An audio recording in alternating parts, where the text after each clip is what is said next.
Whatever the Lord pleases, he does, in heaven and in earth, in the seas and in all deep places. He causes the vapors to ascend from the ends of the earth. He makes lightning for the rain. He brings the wind out of his treasuries.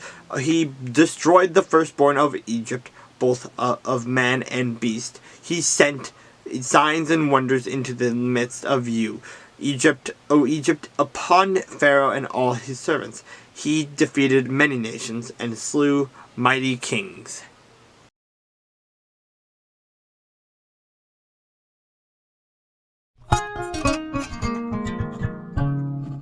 Then the angel of the Lord came up from Gilgal to Bochim, and said, I led you up from Egypt and brought you to the land of which I swore to your fathers, and said, I will never break my covenant with you, and you shall make no covenant with the inhabitants of this land. You shall tear down their altars, but you have not obeyed my voice. Why have you done this? Therefore I also said, I will not drive them out before you, but they shall be thorns in your side, and their gods shall be a snare to you.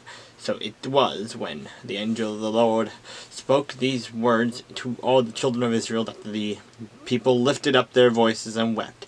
Then they called the name of that place Bochim, and they sacrificed there to the Lord. And when Joshua had dismissed the people, the children of Israel went each to his own inheritance to possess the land.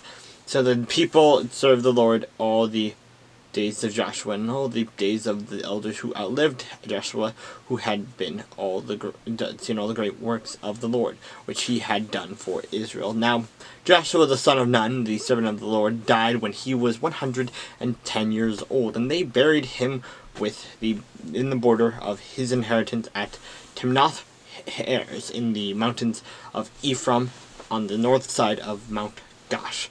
When all the generation had been gathered to their fathers, another generation arose after them, who did not know the Lord nor the work which he had done for Israel.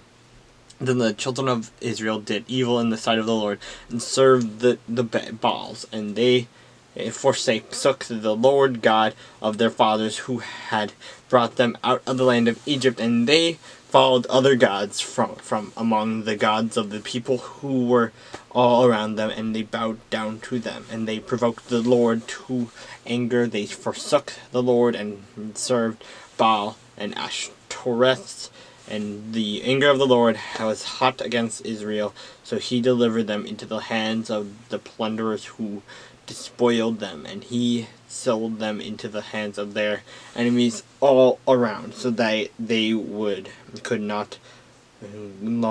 longer stand before their enemies.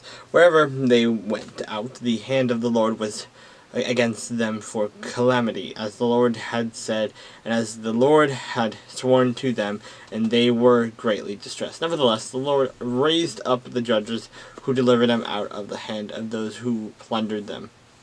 Yet they would not listen to their judges, but they played the harlot with the other gods and bowed down to them. They turned quickly from the way in which their fathers walked, in obeying the commandments of the Lord. They did not do so. And when the Lord raised up judges for them, the Lord was with the judge and delivered them out of the hand of their enemies all the days of the judge. For the Lord was moved to pity by their groaning because of those who oppressed them and harassed them.